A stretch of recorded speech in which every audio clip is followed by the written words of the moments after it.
Tonight on It's a Miracle. When the pilot of a small plane passes out at the controls, the father of a family of 5 is forced to take over. There's only one problem. He's never flown a plane before. It was a really scary feeling because you feel so alone, and at the same time, I was concerned if my husband would know what to do to fly the plane and particularly land the plane. Mayday! Mayday! Plus, the sudden death of an only son leaves a family grief-stricken and inconsolable. You know, we were a family so blessed, and suddenly now we had such a tragedy on our hands, and how are we going to deal with this? How are we going to cope? The answer would come years later in a very unexpected way. And the harrowing story of a woman who goes into labor miles away from the nearest hospital. Honey, I can't make it. Pull over. My first thought was, I want to make it to the hospital. I don't want to have the baby on the side of the road. But when your wife's screaming at you and telling you that the baby's coming, you really don't have time. That's when I decided I have to pull over at the first spot I can find.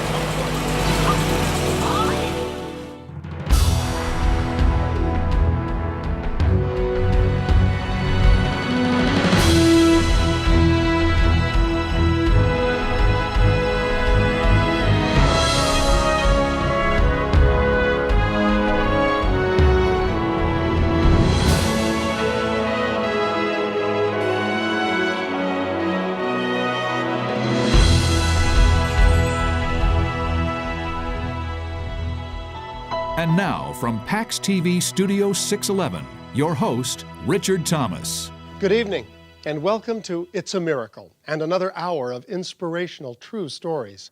If we've learned anything around here, it's that you can never predict when or where a miracle will happen. And the family in our first story would agree.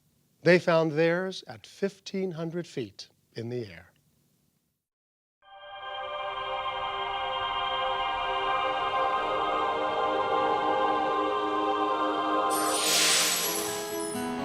On August 5th, 2000, Henry and Becky Anhalt and their 3 sons boarded a small plane to return home from a church-related trip to the Bahamas. Their pilot was Christopher Pierce, who also owned the Piper Cherokee he was flying. We met Christopher through our pastor, and he agreed to take us basically with his own time, and he didn't charge us anything except fuel cost.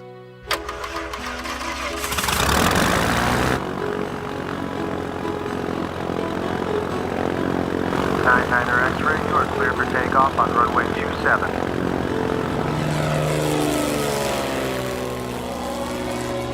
We had basically an uneventful, nice and calm journey.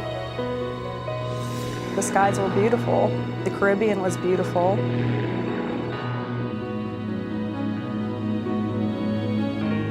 The plane was heading north over the Florida coast when the pilot quietly slumped forward in his seat, unconscious. Not knowing what else to do, Henry grabbed the controls. I saw that my husband had the yoke of the plane. And I said, "Why are you flying the plane?" And he looked at me very seriously and he told me, "Christopher's passed out, find some smelling salts." So I looked everywhere. I looked for first aid kits all over the place. I can't find anything anywhere. What should I do? What's going through my mind is, you've got to be kidding. This doesn't really happen. This isn't real. Unfortunately, it was all too real. And unless the pilot regained consciousness, the reality of the situation would soon become deadly. I was holding him up because he was actually slumping over on Henry, and I began dabbing his face with water and calling out his name. Wake up. Come on, wake up. I kept saying, "What do we do? I don't know what to do." And I finally told Henry, I said, "You really need to call out on a mayday." Mayday! Mayday! And we called out for about 10 or 15 minutes, just mayday, mayday, mayday. But the air controllers at Tampa International Airport weren't convinced of what they heard. Did you copy a mayday? No, I sure didn't, sir. A mayday, say again? By now, the plane was flying too low to establish radio contact. Yeah, must have been a false alarm. With no response, the tension inside the plane mounted. It was a really scary feeling because you feel so alone and you're wondering, what am I going to do with somebody's life that's in your hands? And also at the same time, I was concerned if my husband would know what to do to fly the plane and particularly land the plane. We're totally untrained to, what you do in an airplane. Mayday. And I just prayed at that time, Lord, please let someone hear us. Is there an aircraft transmitting on Mayday on 11965? This is Hawker 9 Lima Echo. Her prayers were answered when another plane picked up the SOS and relayed it to ground control. Affirmative, Tampa. There's a single-engine aircraft. The passenger's talking. The pilot is passed out. Okay, get a position from him if you can, please. If the passenger's familiar with the transponder, have him dial in 0151. Okay, on the single-engine aircraft, there's on your radio stack, there'll be an instrument there's a radio with about 4 digits on it. That's the one. He is not able to change the transponder, 9 Lima Echo. As Henry tried to adjust the radio, he suddenly noticed that the plane's #1 fuel tank was nearly empty, and he had no idea how to switch to the reserve tank. Tampa, this is 9 Lima Echo. He says he believes he's getting low on fuel and wants the instructions on changing tank. Okay, what type of airplane is he in? Said he's in a Piper. Through the other pilot, Tampa began feeding Henry instructions on how to change fuel tanks. 99 X-ray. Look for there's a switch on the panel that says fuel pump. Go ahead and turn that on. Then you'll find a selector level that'll say left, right, or both. Turn the pump on and then change tanks. But when Henry switched the lever, the engine stalled. Go back to where it was. Have you got power? Yes. Okay, just keep it there. We were really getting very panicky because there really wasn't that much fuel reserve left. Thoughts go through your mind about you don't want to go down the middle of a highway where there's a lot of pedestrians or a lot of people, driving up and down in their cars. Because if you run out of gas, you're basically going down regardless if you're trying to hold it up or not. Coming up, Henry Anhalt attempts an emergency landing. When I looked over at my son Jeremiah and Jacob, they were looking at me wide-eyed, and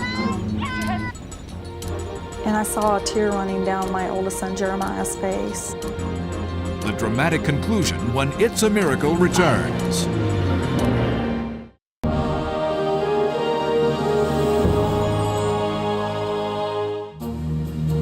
When the pilot of a small Piper Cherokee passed out at the wheel, a passenger was forced to take over the controls.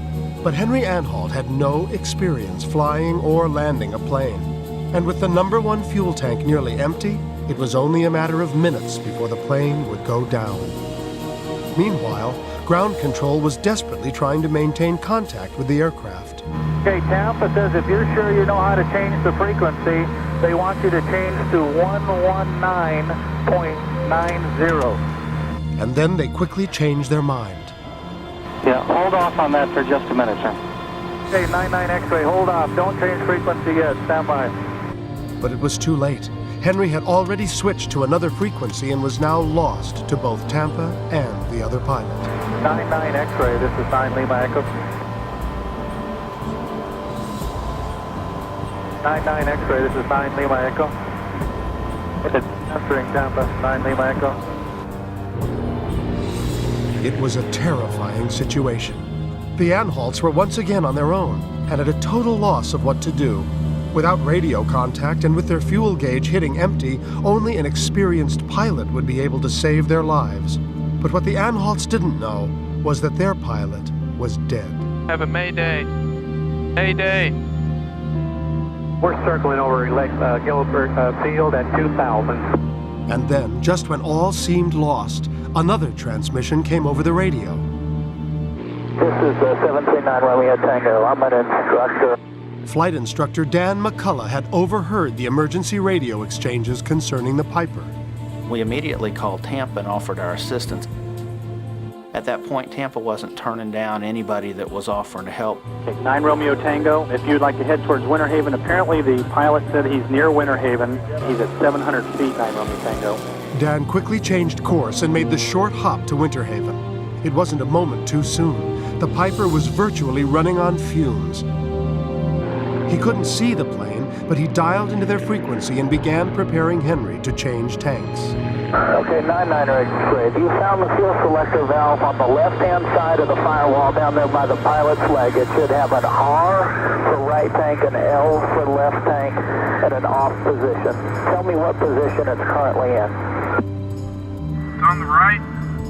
Okay, don't turn anything yet. You see the position for left tank? Yes. Okay, Piper, go ahead and switch from the R to the L. Keep your hand on the fuel selector the whole time you switch it. If at any point the engine begins to run rough, switch it immediately back to the R. Do you understand? I was a little nervous while he was trying to make the switch. If you inadvertently turned the fuel selector to the off position, the engine would stop running. By this time, Henry managed to switch the tanks successfully. Moments later, Dan McCullough had them in his sight. I was probably about 1,000 feet higher than they were and saw them underneath me. You and your passengers look out your right-hand side. I'm descending down. I'll be next to you in about 30 seconds.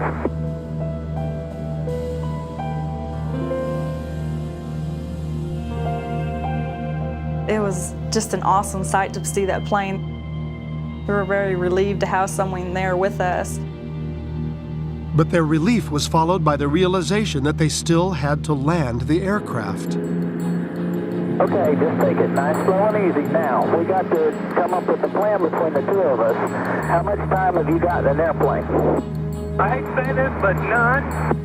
That's all right. Just consider this your first lesson. I was extremely concerned because it's a difficult situation to be in, never having flown before, to actually have to land the airplane. I indicated to him that what we were going to do was spend a little bit of time flying, and I was going to give him some instruction over the radio so that he could become familiar with how the controls operated in that aircraft. I need you to follow me right now. What we're going to do is we're going to practice a little bit before I have you try to land, okay? What I wanted to do was basically like in kindergarten, playing follow the leader, have him follow me around. It's a lot easier to see something else doing it and follow it than to try to do it on your own. Can you find your airspeed indicator? Yep. Okay, what you want to do is you probably don't want that thing to get down below about 70 the way you're flying right now, okay? He was doing an excellent job of maintaining control of the aircraft, listening to the instructions I was giving him.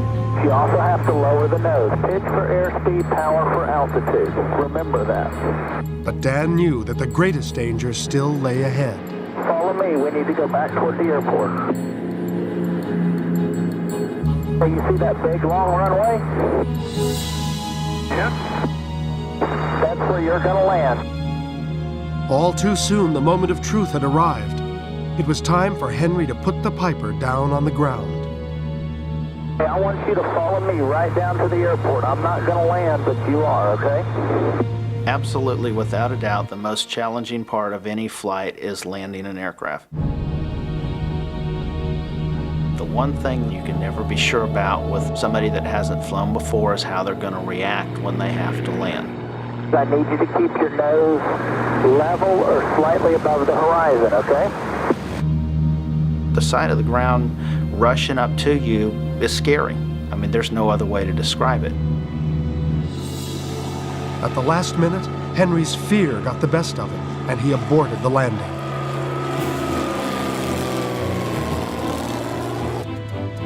But Dan calmly led him around for another try. Okay, stay right where you are, and I'm going to lead you right back around to the airport. I want you to stay just that far underneath me on the way in, okay? Oh, we can get there? You can do it. Is that Chris Pierce's airplane? Yep. I thought I knew it well. I've actually got a little time in that airplane, so I know what we're doing. You just follow me, okay? As Dan chatted casually, he carefully maneuvered his plane behind the Piper. I'm going to come up a little bit behind you so I can watch you on the way down, and that way I can tell you to pitch the nose up or down on the way in. Does that sound like a plan? Yep. You to make a left turn and look for the airport. I have the airport side, I believe. Inside the Piper, the family braced themselves for the dangerous descent. When I looked over at my son Jeremiah and Jacob, they were looking at me wide-eyed, and I saw a tear running down my oldest son Jeremiah's face. You could tell that he was really scared. I prayed that the pilot would wake back up and he could land, but then it was too late. My dad had to land, and the pilot said, "You ready to land?" And he said, do I have a choice? I guess I have no choice, do we? Throttle back just a little bit, then pull the flat bar up. Okay, pulling flat bar up. An approach to landing down to 5 feet is something you can talk anybody through. At the point he got 5 feet off the ground, it was kind of time for fate to take over. It was a very scary feeling to feel the dips.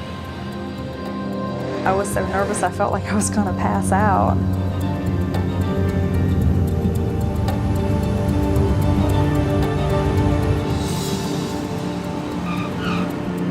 The aircraft bounced when it hit the ground. My heart skipped a beat a little bit. When it set back down the second time, I knew he had it made. The Cherokee is down on the runway at Winter Haven. Still right side up, there's no smoke, everybody ought to be okay. Miraculously, Henry Anhalt had landed the Piper without the slightest damage to its passengers or the plane. Any landing you can walk away from is a good landing. And any landing you can go back to and fly the airplane is a great landing. Emergency ground personnel moved in to remove the pilot from the plane, only to discover the terrible tragedy that had occurred in the skies. Moments later, the Anhalts, dazed and shaken, slowly emerged from the aircraft onto solid ground.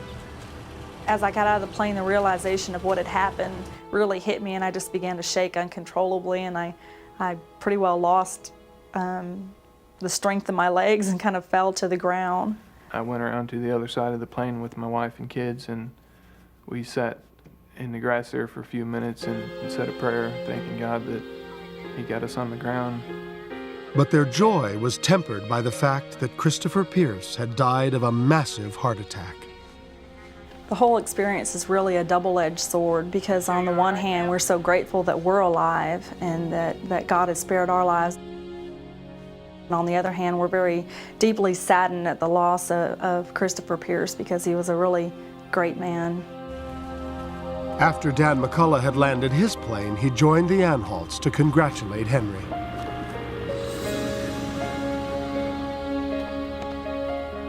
I can't say enough positive things about the job Henry did in landing that aircraft. It's just unbelievable to me the amount of poise and confidence that he showed in working with me to successfully land that airplane. In the end, there's no doubt in anyone's mind that what happened that day was miraculous. We prayed for wisdom, and God sent us a flight instructor. Dan McCullough being there when we needed him, exactly who we needed at the time that we needed him. I just think it's miracle after miracle. The old-timers at the airport said there's no way I could have landed that plane without divine intervention. And I just give God the glory that He got us on the ground safely.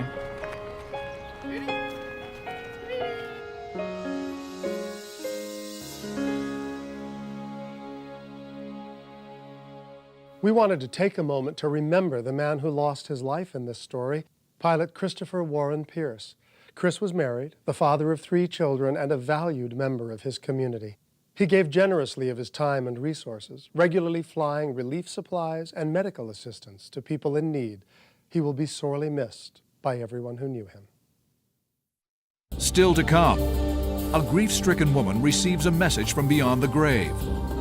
I was speechless. I mean, my knees came up and we both looked at each other.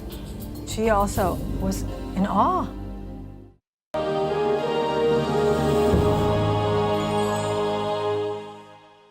When the death of a loved one happens suddenly, without warning, Friends and family are often left without the comfort of a final goodbye. Well, the family in our next story experienced such a loss, but they also experienced a mysterious and miraculous event that would ultimately ease their pain and sorrow.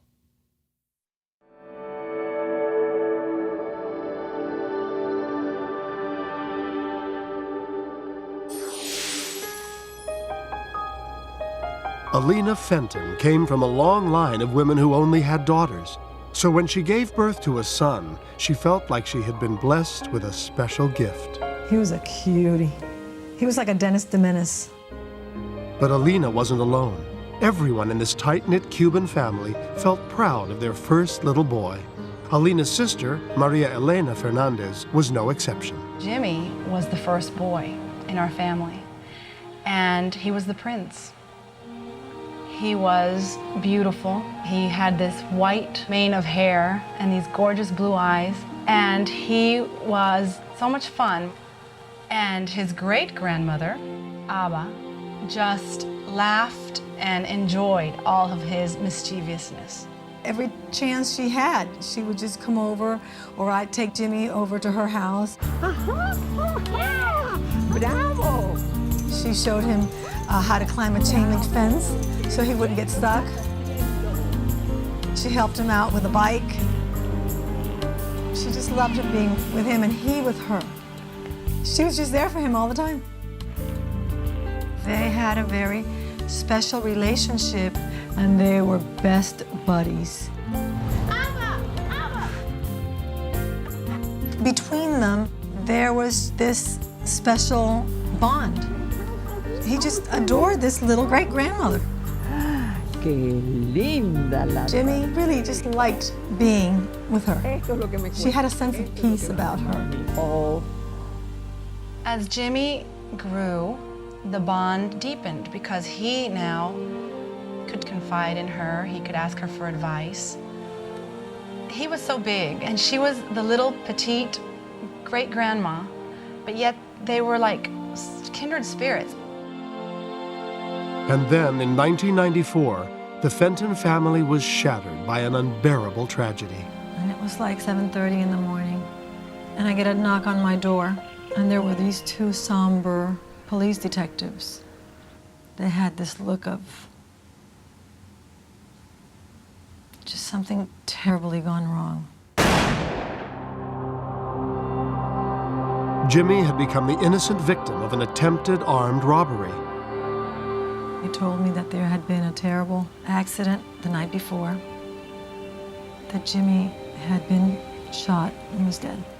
And my insides went just cold. You know, we were a family so blessed. At all our gatherings, we would thank God because we were blessed. And suddenly now, we had such a tragedy on our hands, and how were we going to deal with this? How were we going to cope?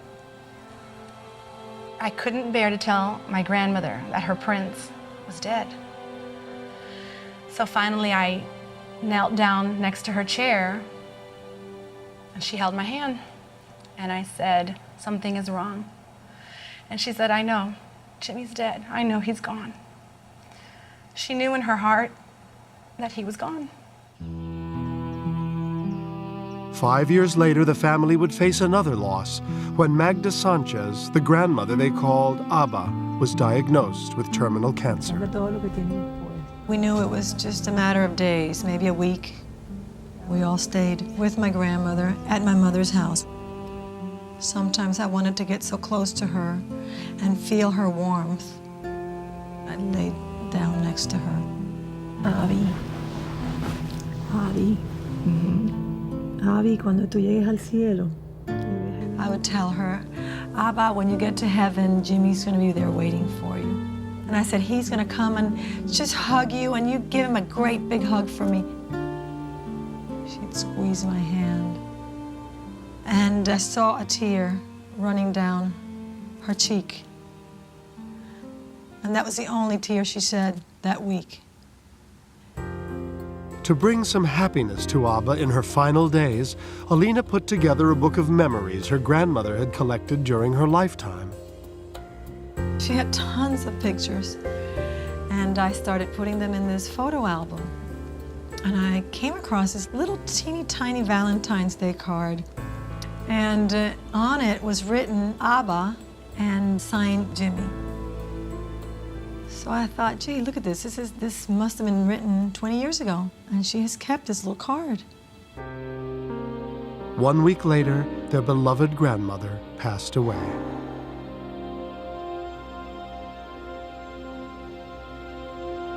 We all hugged, we cried.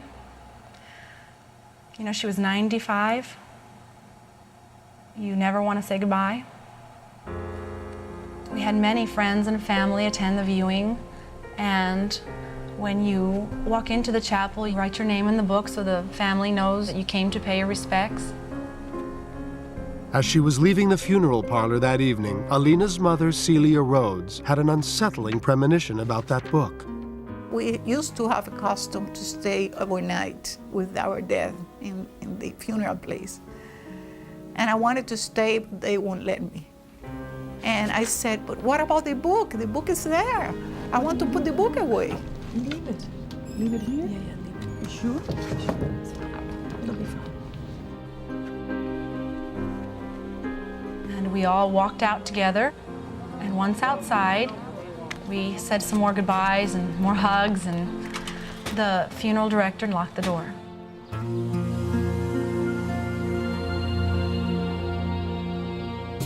The next morning, Alina arrived with her best friend, Lily, and her niece, Aliette. As they entered the chapel, an unseen force guided Alina in another direction. I don't know for what reason. Something compelled me to walk up to the book. And I see this writing, Jimmy Fenton, with a little cross next to it. I was speechless. I mean, my niece came up with me, and she looked at it, and we both looked at each other. Alina says, I hate to say this, but it's Jimmy's signature. You know, call me, you know, crazy or anything, but Jimmy was here after we left. You know, she also was in awe, speechless. We knew it was Jimmy's writing. Alina's best friend Lily wasn't completely convinced. Immediately I thought, well, it must have been somebody who wanted his presence felt here and just wanted everybody to know, well, he's also here. So I began to ask on my own, well, did you do it or did you do it? And asked a lot of people, and everybody said, no, of course not. You know, why would I do that? Alina goes to this friend of mine, and she asked her, Yvonne, were you the first person here? She said, yeah. Was anybody? No, they opened the room for me. I knew in my mind, when I saw the writing on the guest book, I knew I had just seen that a couple of days before on the little card, the little Valentine's card that Jimmy had written my grandmother. So I just couldn't wait to come home and compare them. Wait till you see this.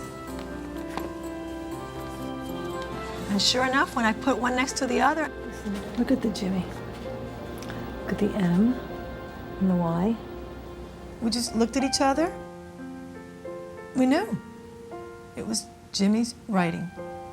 That's his signature. That's his way he wrote his name when he was little. And there are some papers that he wrote in high school that are written the same. Now look at Fenton. Look at the F, the E, N. It was his handwriting, and we take it as a sign. Jimmy's telling us, I heard you, I've got Abba, I've given her a hug, and we're okay. It means to me that he's here. I mean, I may not be able to see him or touch him or hug him, but he's here with us all the time. This inexplicable sign brought a sense of closure to Alina and her family, and with it, the knowledge that love can transcend space and time. I've always asked for a sign. I've always said, Jimmy, send me a sign. Send me a sign. I got it.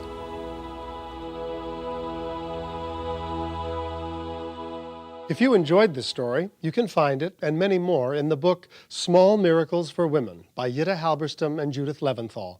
Look for it at your local bookstore. We'll be right back. Coming up, How old is your wife?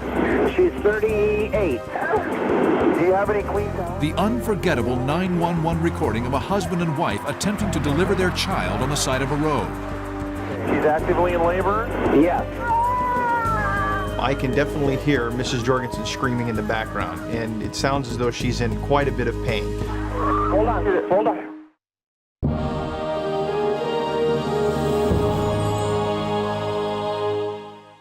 If you live in a big city, you're probably used to seeing cars pulled over on the side of the freeway, and usually you just drive on by, right?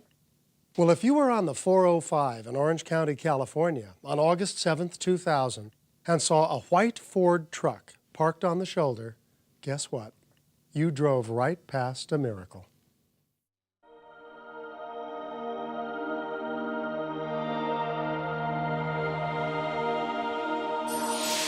Toni Jorgensen was expecting her second child, and her due date had come and gone. Toni was due over the weekend. Nothing happened. Everything seemed fine. Everything seemed normal. And so she kept busy, her 5-year-old son Nicholas and her stepdaughter Lindsay by her side. Her husband Michael was at work. Well, about 10 o'clock, I received a call. It's time. She said she had started labor.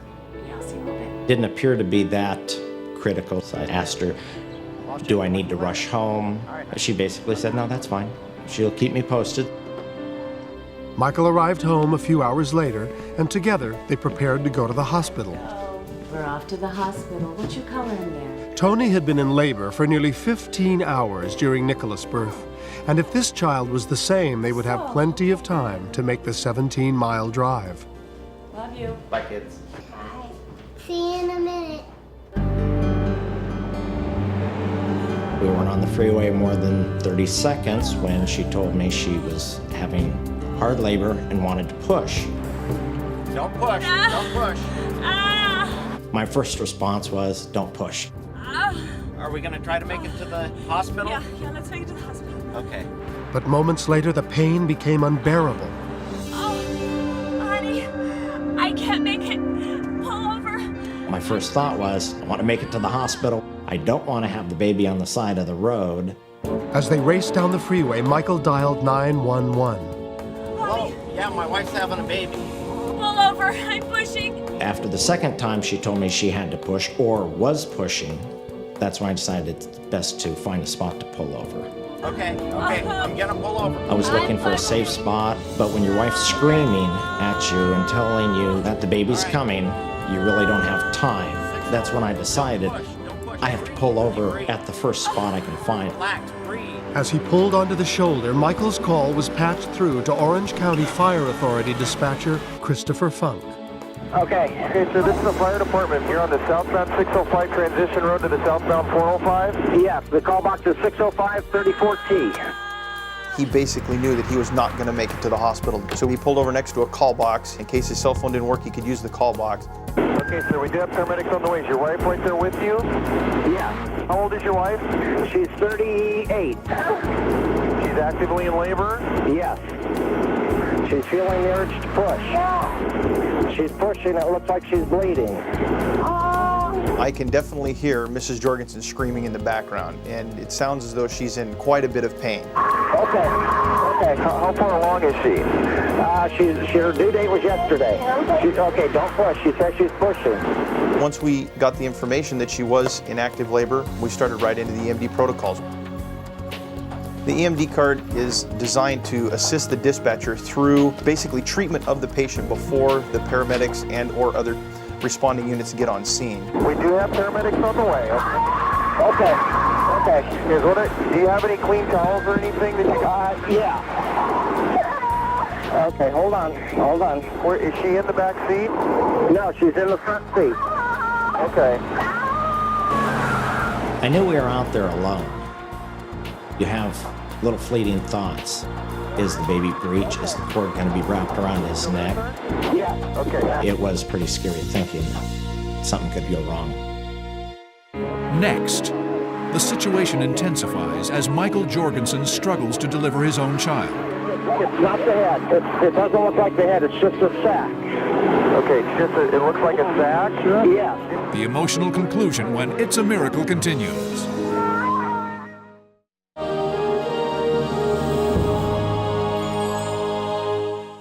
En route to the hospital to give birth to her second child, Toni Jorgensen suddenly went into intense labor.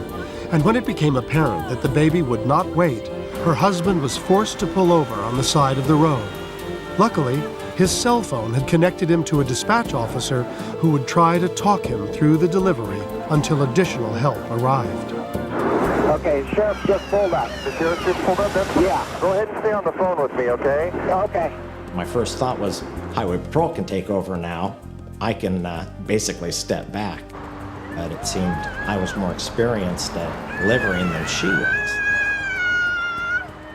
The CHP officer walked away for a moment, and then suddenly I realized the baby was coming now. Okay. Okay, it's coming out. I see the head. You see the head now? Yeah. Okay, is there an arm or a foot coming? Hold on a minute. Hang on. Okay. Sir, is there an arm or a foot coming out, or is it the head? It's just the head. It looks like just the head. Okay. This is not the place to be doing this, not on the side of the freeway. Cars are whizzing by at 65, 70 miles an hour. In the back of my mind through this whole call, I go back to the birth of my son. All the complications and things that can happen, and that do happen in a lot of scenarios. And so I don't want anything to go wrong, because I can imagine what kind of tragedy would happen if there was a complication that we couldn't get through. Hold on. Okay. Okay, it looks like it's not even a head, it looks like a sack. Okay, just hold on, honey. What I want you to do is place one with the baby's head there and apply it. It's not the head. It doesn't look like the head, it's just a sack. Okay, it looks like a sack? Yeah. Has her water broken yet? No. Okay, that's probably the water bag. Okay. Okay, so what you do is just apply a little bit of gentle pressure to that, okay, so that the baby doesn't pop out too fast. Okay. Oh my God! Okay, here it comes. The bag is coming out. I see the head, but it's still in the bag. Basically, the head came out with the sack still over the head, which kind of scared me. Okay, breathe, honey, breathe. He's coming. One push, the head popped out. Okay, the bag is still all over it. Okay, that's okay. Can you slide the bag? Okay, I got him. I was able to peel the sack off of his head, and with the next push, he came out. My concern there was he came out and he was bright purple, which scared me at first. Okay, listen, once the head's on, is he all the way out? Yes, he's all the way out. Okay, is the cord wrapped around his neck at all? No. Okay, with your finger, I want you to wipe the blood and mucus from his mouth. Okay. Do it 3 times. There he is. Okay, there he is. As soon as I put my finger in his mouth, he started to cry. And then he started to get color, he looked good. Okay, is he breathing? Yes, he appears to be breathing. I knew we were pretty much home free at that point. In my 9 years of dispatching, I've been close to delivering a lot of babies, but this is the first time that I've ever actually heard somebody say, he's here, and hear that baby cry in the background. Okay. That a boy. How's your mom doing? Yeah, he's fine. He's fine. How's your wife doing? He's fine. She's fine? Okay. Congratulations, Mr. Jorgensen. Okay. I had that at 2:50 p.m., 14:50. It's nice to know at the end of the day that there was a little baby brought into the world, because all of our training, all of our abilities that we have here definitely paid off. When Orange County paramedics arrived on scene, there was little left to do but transport Toni and her newborn son to the hospital. The paramedics rolled me into the ambulance, and Michael held up my son so I could see him for the first time. I realized then that that was just a miracle. That little bundle of joy wrapped up in that little blue chuck that the paramedics pulled out.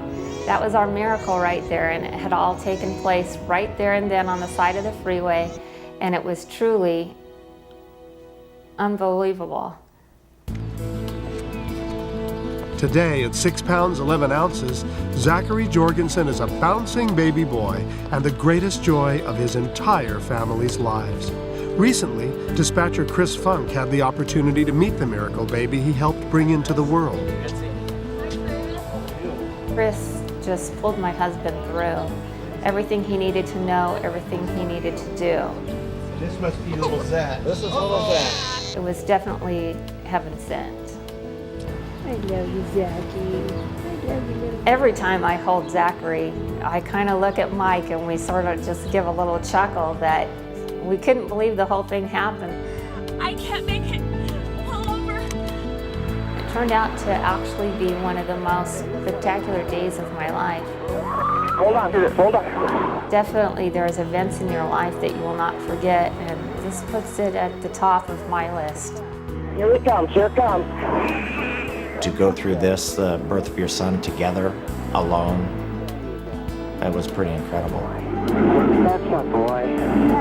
That's my boy. I think this makes us closer as a family. Tony, myself, Zachary, Nicholas, and Lindsay. I think we're all close because of this experience. It's a pretty incredible story, and I'm sure we'll be telling it for years to come.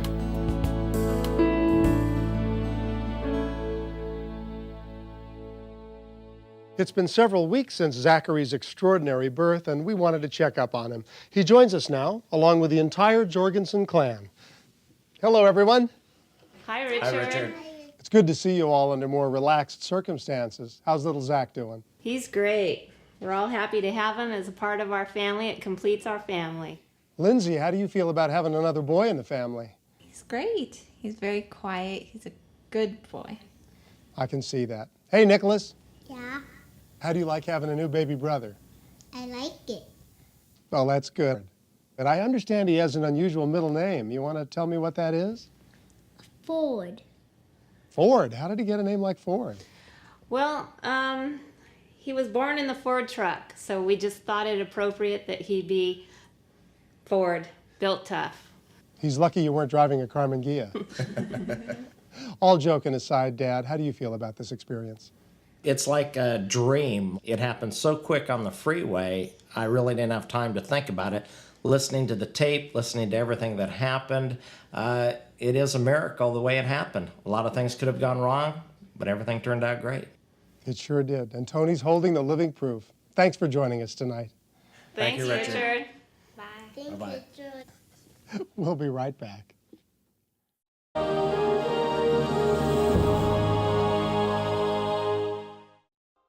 That's our show for this evening. Thank you for joining us, and a special thanks to all the people who shared their remarkable stories tonight on It's a Miracle. It's our hope that whenever you need one, you'll find a miracle in your life too. Until next time, I'm Richard Thomas. Good night.